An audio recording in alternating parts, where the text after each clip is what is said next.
Sam Pitroda जी ने जो है इनहेरिटेंस टैक्स की बात की, जो हम लोगों की जमा पूंजी है, जब हम अपने लोग पूरा बचाते हैं अपने फैमिली के लिए, जब हम उसको अपने आने वाली जनरेशन को देंगे तो उस पर भी टैक्स लगेगा और ये टैक्स बहुत बड़ा टैक्स हो सकता है। तो क्या आप कहेंगे कि बीजेपी अगर आएगी तो इस टैक्स को कभी नहीं लागू करेगी?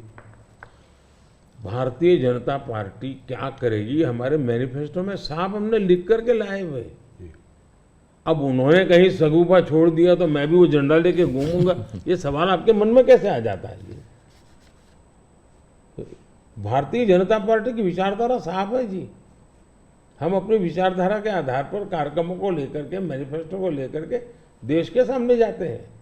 कृपा करके ऐसे महाशयों के विचारों को हम पर मत थोपिए भाई। मोदी जी, राहुल गांधी ने एक बात और कही है, वो कहते हैं कि जब वो सरकार अगर उनकी आएगी तो वो एक नेशनल एक्सरे कराएंगे। इसी से जुड़ा सवाल है, इसीलिए मैं पूछना चाह रहा हूँ, एक नेशनल एक्सरे कराएंगे। बात सिर्फ कास्ट सेंसस की नहीं है जो कि वो करते आए हैं, उस पर भी मैं आपका मत जानना चाहूँगा, मगर बात वो कहते हैं इससे आगे है। बात कास्ट की नहीं, बात जस्टिस की है। और वो कहते हैं कि हम जो है एक सोशियो इकोनॉमिक सर्वे लाएंगे, एक इंस्टीट्यूशनल सर्वे लाएंगे और उसमें देखेंगे कि किसके पास किस जाति और किस उस वर्ग के पास क्या है, कितना धन है, कितनी इंस्टीट्यूशंस में भागीदारी है, और उसके बेसिस पर हम इस पूरे सिस्टम को रीडिस्ट्रीब्यूट करेंगे। इसको आप कैसे देखते हैं? सबसे पहले तो इस देश में जो लोग अपने आप को राजनीति के एक्सपर्ट मानते हैं, जो लोग देश के उतार चढ़ाव को बड़ी बारीकी से अध्ययन करते हैं, सबसे पहले उनका दायित्व है कि वो ऐसे लोगों को पूछे कि जिस परिस्थितियों का वर्णन आप कर रहे हो, अगर ये सही है तो 50, 60, 65 साल तो आपने राज किया भाई।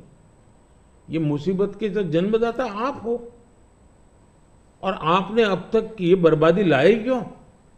पहले उनका जवाब मांगो भाई, नंबर 1। नंबर 2, एक्सरे का मतलब क्या है जी? मतलब हर परिवार में जाना, घर घर छापा मारना, अगर किसी अनाज के डिब्बे में किसी महिला ने अपने गहने छपा के रखे हैं, उसको भी एक्सरे किया जाएगा, उनके गहने ले लिए जाएंगे, जमीनों का हिसाब किताब किया जाएगा और फिर उसको रिडिस्ट्रीब्यूट करेंगे। ये दुनिया में एक माओवादी विचार ने सब किया हुआ है, दुनिया बर्बाद हो चुकी है। ये पूरी तरह अर्बन नक्सल उस सोच का सीधा सीधा प्रगटीकरण है। और इसलिए मैनिफेस्टो आने के 10 दिन तक बाद भी ये जो जमात आए दिन लिखापट्टी करती है ना, वो चुप रही, उनके प्रोटेक्शन में चुप रही है। तब मिलके मेरी जिम्मेवारी बन जाती है कि देश को जगाना कि भाई देखिए आपको लूटने की ये तरकीब हो रही है। और दूसरा पार्ट है, डॉक्टर मनमोहन सिंह जी वगैरह, उन्होंने हर बार कहा है कि भाई जो भी संपत्ति होगी इस पर पहला अधिकार किसका होगा। तो हिसाब किताब बहुत साफ है, वो क्या करना चाहते हैं।